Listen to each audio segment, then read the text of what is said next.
नमस्कार दोस्तों, कैसे हो आप सब। आई होप आप बहुत अच्छे से होंगे, बहुत अच्छे से आपकी तैयारी चल रही होगी।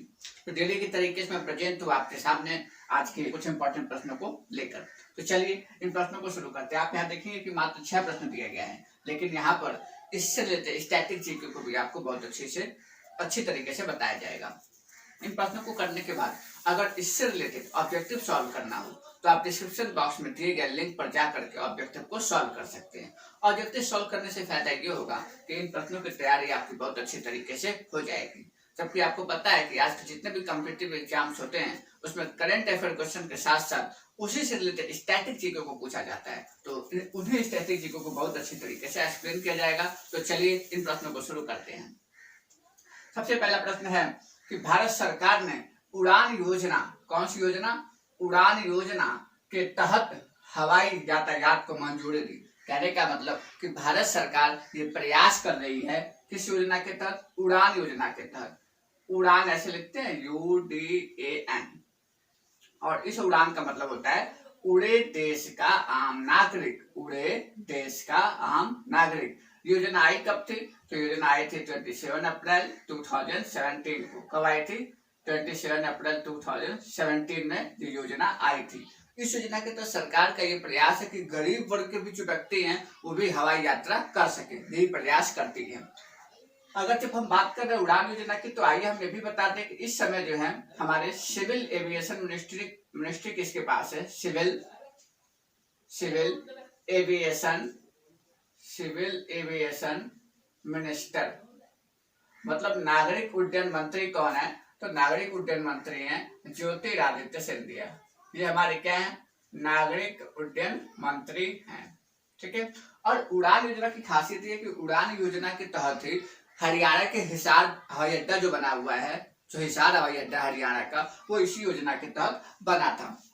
अब बात करें इसका आंसर क्या होगा, तो इसका आंसर होगा कि 780, मतलब कि 780 नए मार्ग बनाए गए हैं जिनसे क्या किया जाएगा? यातायात शुरू होगा। और यातायात कैसा होगा? हवाई यातायात होगा। ठीक है। तो इस तरीके से हमारा ये पहला प्रश्न समाप्त हुआ। चलते अगले प्रश्न पर।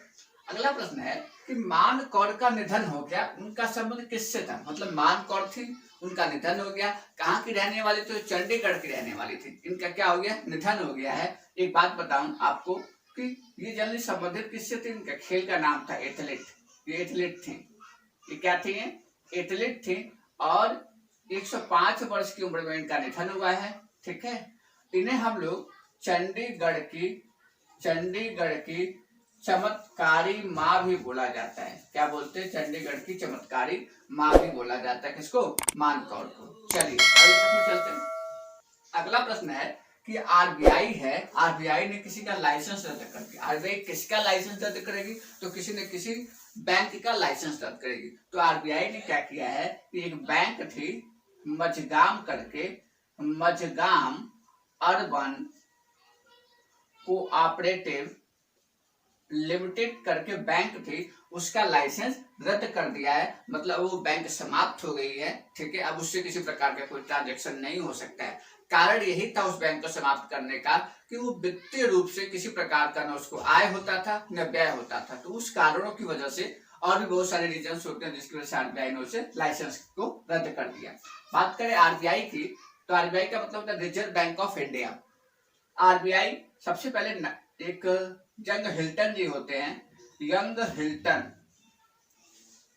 हिल्टन आयोग, ये नाम जरूर याद रखिएगा।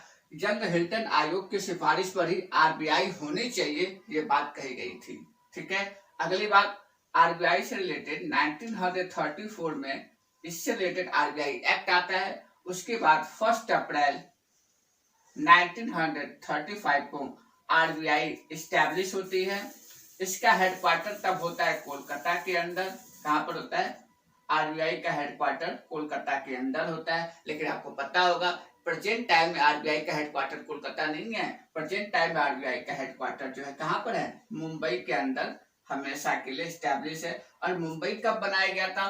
तो 1937 के आसपास जो है मुंबई उसका क्या बना दिया गया? हेडक्वार्टर बना दिया गया। अब देखिए, आप सुने होंगे कि शक्तिकांत दास कोई है। शक्तिकांत दास है कौन? तो आरबीआई के गवर्नर हैं। आरबीआई के कौन है? गवर्नर। और किस नंबर के? 25 नंबर के हैं। क्या नाम है उनका? शक्तिकांत दास। शक्तिकांत दास क्या है? आरबीआई के गवर्नर है प्रेजेंट टाइम के। ठीक, अब बात करें एग्जाम में, एक और क्वेश्चन एग्जाम से बनता है कि आरबीआई के प्रथम गवर्नर कौन थे? तो प्रथम भारतीय भी होगा, प्रथम अंग्रेज भी होगा, क्योंकि बना कब है? 1935 में स्टैब्लिश हुई, तो निश्चित रूप में अंग्रेजी शासन चल रहा था। तो अगर देखा जाए तो आरबीआई का जो अंग्रेज था, अंग्रेज जो गवर्नर है, सर गवर्नर थे सबसे पहले आरबीआई के, वो कौन थे? Sir Osborne Smith. क्या नाम था उनका? Sir Osborne Smith. ये पहले अंग्रेजी गवर्नर थे आरबीआई के। अगर भारतीय की बात करें तो सीडी देशमुख, ये नाम जरूर याद रखिए, सीडी देशमुख जो है जो पहले भारतीय गवर्नर बनते हैं किसके? आरबीआई के। चलिए, तो आरबीआई को मैंने बताया कि मझगांव अर्बन कोऑपरेटिव लिमिटेड का लाइसेंस रद्द हुआ और इतनी सारी स्ट्रेटेजी भी मैंने आपको बताया। चलते अगले प्रश्न पर। अगला प्रश्न है कि इसरो और नासा मिल करके एक उपग्रह निसार उसको लॉन्च करेंगे। पूछा जा रहा है कि कब लॉन्च करेंगे। देखिए, सबसे पहले बताओ कि उपग्रह क्या होता है। तो आपको पता होगा प्लैनेट होते हैं, ग्रह होता है। ग्रह क्या होता है? तो जितने भी स्पेस के अंदर जो भी हेवनली ऑब्जेक्ट हैं, जो भी भारी वस्तुएं हैं, उनके चारों तरफ जो भी चीजें घूमती हैं उनको क्या बोलते हैं? प्लैनेट बोलते हैं। इसीलिए बोला जाता है कि सन है, सन स्टार है, एक ऑब्जेक्ट है, उसके चारों तरफ अर्थ घूमती है, इसीलिए हम क्या बोल देते हैं कि अर्थ क्या है? प्लैनेट है। अर्थ क्या है? प्लैनेट है, क्योंकि वो क्या करती है? किसी ऑब्जेक्ट के चारों तरफ घूम रही है। किसके चारों तरफ घूम रही है? सन के चारों तरफ घूम रही है। ठीक है, तो प्लैनेट हो गया। अब बात करें सैटेलाइट, तो जो प्लैनेट के चारों तरफ घूमता है, जो प्लैनेट के चारों तरफ घूमता है वही क्या होता है? सैटेलाइट होता है। वही क्या होता है? उपग्रह होता है। जैसे एग्जाम्पल की बात करें तो आपको पता होगा जो मून है, मून क्या है? अर्थ की सैटेलाइट है। अर्थ की कौन सी सैटेलाइट है? नेचुरल सैटेलाइट है। सैटेलाइट भी दो तरीके की होती है, एक होती है आर्टिफिशियल, एक होती है नेचुरल। तो नेचुरल जैसे मून है, वो अर्थ का क्या है? नेचुरल सैटेलाइट है। लेकिन आर्टिफिशियल सैटेलाइट भी होते हैं जो किसके द्वारा भेजा जाता है? साइंटिस्ट के द्वारा, या जो भी स्पेस स्टेशन होते हैं उनके द्वारा भेजा जाता है। तो एक सैटेलाइट है निसार नाम का, ये भेजा जा रहा है। अब जब भेजा जाएगा तो करेगा क्या? पहुंचेगा कब तक? ये क्वेश्चन आपसे पूछा जा रहा है। तो मैं बताऊं कि 2023 तक ये पहुंचेगा। हाँ, तक 2023 तक। इसको करना क्या है? ये पहुंच जाएगा जब निसार, तो करेगा क्या कि ऊपर से ही पृथ्वी की फोटो खींचेगा। पृथ्वी की फोटो खींचने एजेंस क्या हुआ कि वो जितने भी ग्लेशियर हैं उन ग्लेशियर की फोटो खींचेगा। कहने का मतलब कुछ ग्लेशियर की जांच करने के लिए ग्लेशियर में वृद्धि हो रही है या कमी हो रही है, समुद्र का जल स्तर बढ़ रहा है या घट रहा है, कहाँ कहाँ पर हमें मिनरल्स मिल सकते हैं, कहाँ कहाँ पर आने वाले भविष्य में क्या कहते हैं कि वोल्केनो एरप्ट होने के चांसेस हो सकते हैं, ज्वालामुखी विस्फोट होने के चांसेस हो सकते हैं। समुद्र की स्थिति को जानना है, पृथ्वी की स्थिति को जानना है। ठीक है, कहाँ पर वन संपदा घट रही है, मतलब कहाँ पर वन काटे जा रहे हैं, कहाँ पर वन बढ़ रहे हैं। इन्हीं सब चीजों को जानने के लिए कौन सी सैटेलाइट भेजी जा रही है? निसार भेजी जा रही है। कब तक? 2023 को लॉन्च होगी। बात करें दो संस्थाएं हैं, इसरो और नासा की, तो मैं बताऊं कि नासा बनी थी 1958 के अंदर। नासा स्टैब्लिश होती है कब? 1958 में। इसका हेडक्वार्टर कहाँ पर है? तो वाशिंगटन के अंदर है। कहाँ पर है? वाशिंगटन के अंदर हेडक्वार्टर है, वाशिंगटन डीसी जिसको बोलते हैं। इसके इस समय एडमिनिस्ट्रेटर कौन है? तो उनका नाम है जिम्स ब्रिडेनस्टाइन। क्या नाम है? Jims Bridenstine. ये इसके क्या है? एडमिनिस्ट्रेटर है। बात करें इसरो की, नासा की फुल फॉर्म की बात करें तो National Aeronautics and Space Administration. क्या बोला मैंने? National Aeronautics and Space Administration. ISRO की बात करें तो Indian Space Research Organisation. Bharat की बात करें अगर हम, तो भारत के अंदर अंतरिक्ष का अनुसंधान करना चाहिए, अंतरिक्ष पर भी हमें रिसर्च करना चाहिए। ये बात सबसे पहले डॉक्टर विक्रम साराभाई ने कही। जब डॉक्टर विक्रम साराभाई ने बात कह दी कि अंतरिक्ष का अनुसंधान करना चाहिए, अंतरिक्ष पर रिसर्च होना चाहिए, इसीलिए अंतरिक्ष कार्यक्रम का जनक डॉक्टर विक्रम साराभाई को बोला जाता है।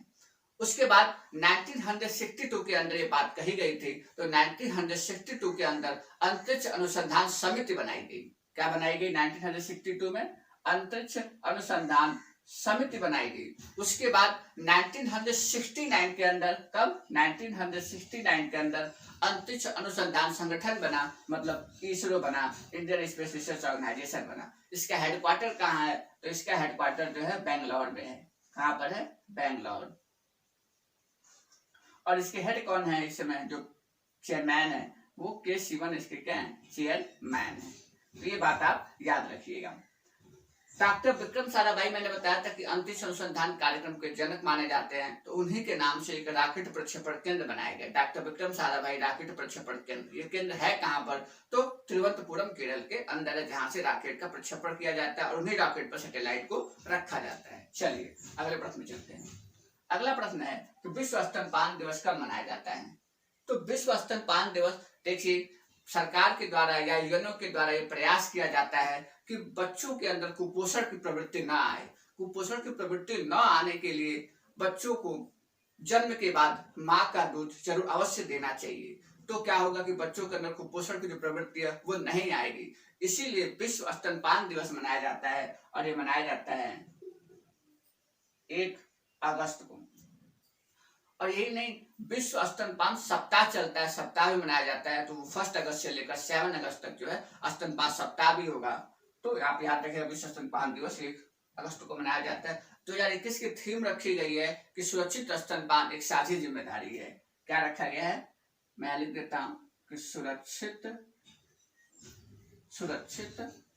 स्तनपान एक साझी जिम्मेदारी है। ठीक है। अगला प्रश्न, मुस्लिम महिला अधिकार दिवस कब मनाया जाता है? मुस्लिम महिला अधिकार दिवस भी 1 अगस्त को मनाया जाता है। ये कब क्यों मनाया गया? इसका रीजन ये था कि 1 अगस्त 2019 के अंदर ही महिलाओं से, मुस्लिम महिलाओं से संबंधित एक कानून था, जिसको बोलते हैं तलाक संबंधित कानून था। ठीक है, 3 तलाक संबंधित वो कानून था, जिसमें महिलाओं को अधिकार दिया गया था। तो उसी लिए जो है उसी दिन को याद करके जो हम लोग 1 अगस्त को मुस्लिम महिला अधिकार दिवस मनाते हैं। इसके साथ साथ एक और दिवस मनाया जाता है, आज मैं बता दूं, राष्ट्रीय पर्वतारोही दिवस आज ही के दिन मनाया जाता है। तो आप याद रखिएगा, 3 दिवस आप याद रखेंगे। पहला विश्व स्तनपान दिवस, दूसरा मुस्लिम महिला अधिकार दिवस और तीसरा राष्ट्रीय पर्वतारोही दिवस। तो इस तरीके से आज के प्रश्न समाप्त हुए। स्टैटिक जीके भी मैंने आपको अच्छे से बताया। तो वीडियो आपको कैसा लगा हो आप कमेंट बॉक्स में जरूर बताइए। वीडियो पसंद हो तो ज्यादा से ज्यादा लाइक शेयर कीजिए, हमारे चैनल को सब्सक्राइब कीजिए। धन्यवाद, नमस्कार।